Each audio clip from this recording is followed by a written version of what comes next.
Hi, I'm Cynthia Clark.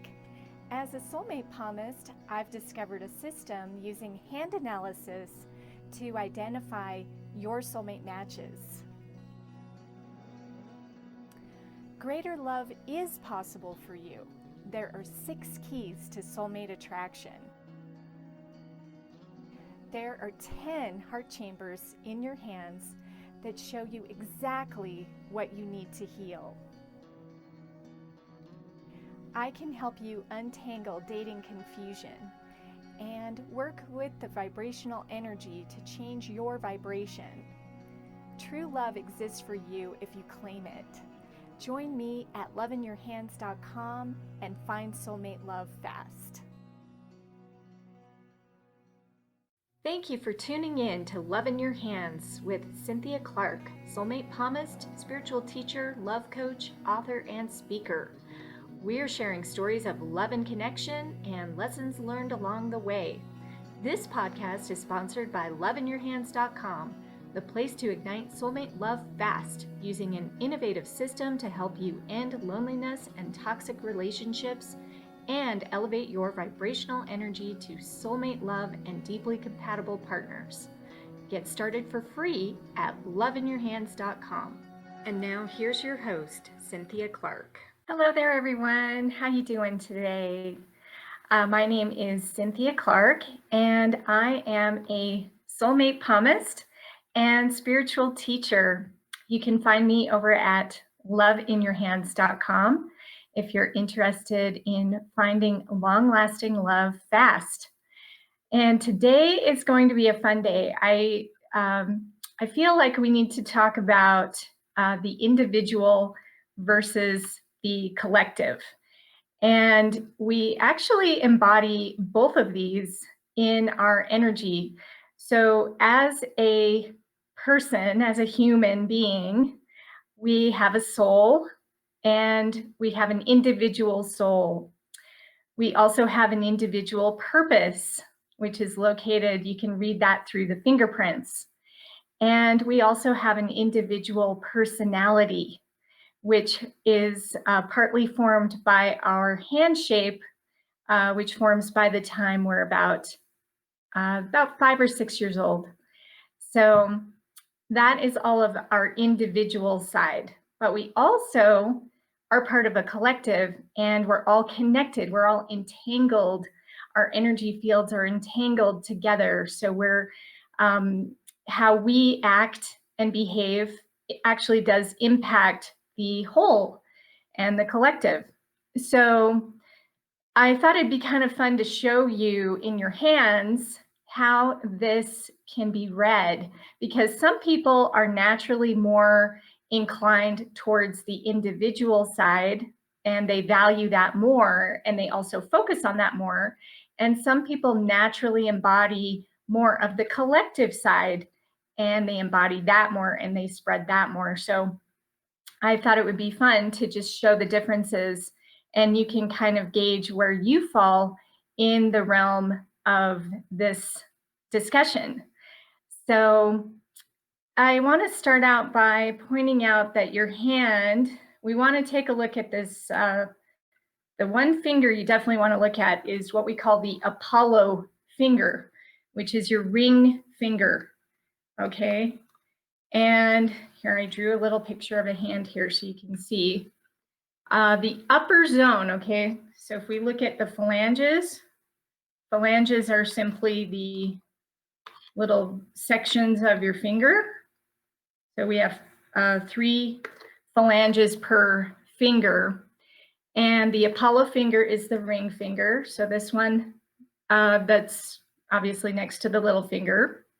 The upper zone, okay, so this zone, which is connected to your fingernail, is what we call the zone of individuality. So if you take a look at that zone in your hand, and if it happens to be large relative to the rest of the finger, that would be showing that you have a very strong sense of individuality. Okay, so you want to check that. Another thing to check for is just the length of that finger. So when the ring finger, Apollo, is quite a bit longer than the Jupiter finger or the index finger.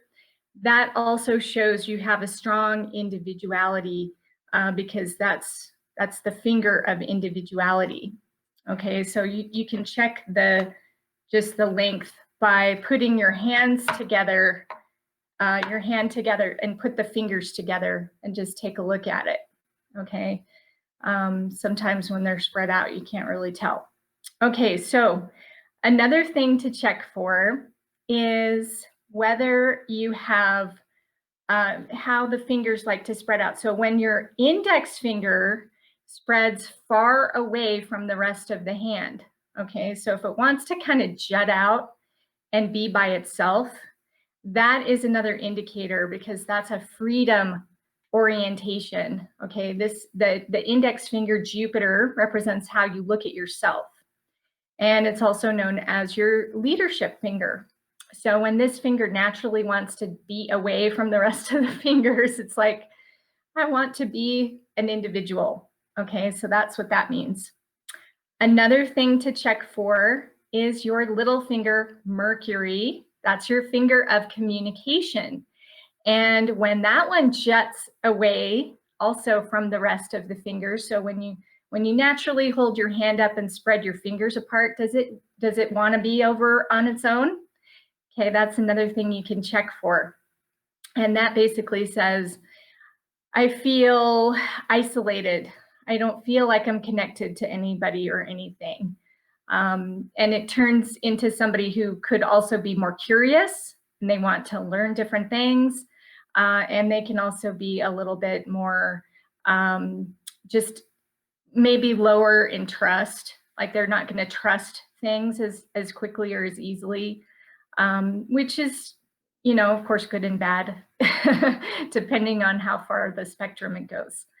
So those are definitely some good things to check for. Another thing to check for is your headline. Okay, so the headline is the line that goes straight across the hand in kind of a, usually it's horizontal. Okay, so I'm going to draw some lines here on the hand for you so you can, if you're watching the live stream, you can see what I'm drawing. Otherwise, if you're just listening later on to the podcast, it's the line that is in the very middle part of the hand. It's called your headline. It represents the way that you think. So sometimes when this line goes in an upward fashion at the end of it, this is an indication of somebody who is tied into their debate energy. They want to look at two different sides of the coin. They want to evaluate things. They want to analyze things. You often see it on lawyers who have this type of indicator, and sometimes it'll curl quite significantly up at the end of the line. So you don't see it like this very often, by the way. Quite often you'll see it either straight or even curving downward gently is much more common. So, but that represents the way that you think. Okay, so the headline. Another thing to check for is the heart line, which is, of course, one of my favorite lines. It represents the way that you feel and how you feel. So if you have a short heart line, that's going to indicate that you're much more on the individual side. You want to take care of your own needs first and then take care of other people. Okay, so the heart line is the uppermost major line in the hand, just underneath the fingers. And you can tell if it is short, if it ends underneath the middle finger known as the Saturn finger. If it's long, it will be the exact opposite. It will carry over underneath the index finger. And by the way, the heart line could be curved or straight in this case. That just shows the amount of emotional energy and where it's being directed. Okay, so obviously if we have that long heart line, that's going to be somebody who's more collective oriented. Okay, so to look at other collective oriented markers, we would probably want to look at the Saturn finger, which is the middle finger. This one relates to duties and responsibilities. And this finger brings in a certain amount of seriousness and just that more heavier kind of earthy energy. And in particular, you want to check the lower phalange of Saturn. Okay, so in other words, this section at the bottom towards the palm, we call that the zone of security. And when that section is large relative to the rest of the phalanges on that finger, that shows that you have a strong sense of security and you're much more likely to choose a collective pathway rather than an individual pathway. Okay. Also looking at the fingers overall. Okay, so if we looked at the Jupiter finger and the Mercury finger as being that outset, right? We want to look at the fingers overall. Are they more closer together? Do they want to naturally rest a little closer together? That's going to be more of a collective energy. So those are going to be the main indicators for the collective. Okay, we can also take a look at this in terms of your Chinese astrology. So there are 12 animals in the Chinese zodiac, and there are 3 that are actually in a grouping we call the independent grouping. Okay, so if you were born in the year of the dog, the year of the tiger, or the year of the horse, those are the 3 independents of the Chinese zodiac. Okay, by the way, if you don't know your Chinese animal, you can actually go onto my app called DateMate Oracle, and it lists all 12 Chinese animals and all the dates for each of them as well. But it's based upon your birth year, and it's based on the lunar calendar of your birth year. So, for example, if you were born in February, you may need to check the date of the year you were born because you could fall into either year based upon when the Chinese New Year happened for that year. So if you were born in the year of the horse, the tiger, or the dog, those are the most independent signs out there in the Chinese zodiac. Okay, now we also have more of the collective types, right? And those would be in what we call the peaceful grouping. And the peaceful grouping would be the people born in the years of the sheep, the pig, or the rabbit. Okay, those are, they also call those the diplomats, the diplomat grouping. And so they tend to be more in the collective realm. Okay, so if you happen to be born in those years, you're naturally going to be drawn more towards the collective energy. Okay, and everybody else would be somewhat mixed. And we would need to look at other indicators such as their hands or possibly their Western astrology we would look at as well. So in the Western astrology, we would look at the fire signs.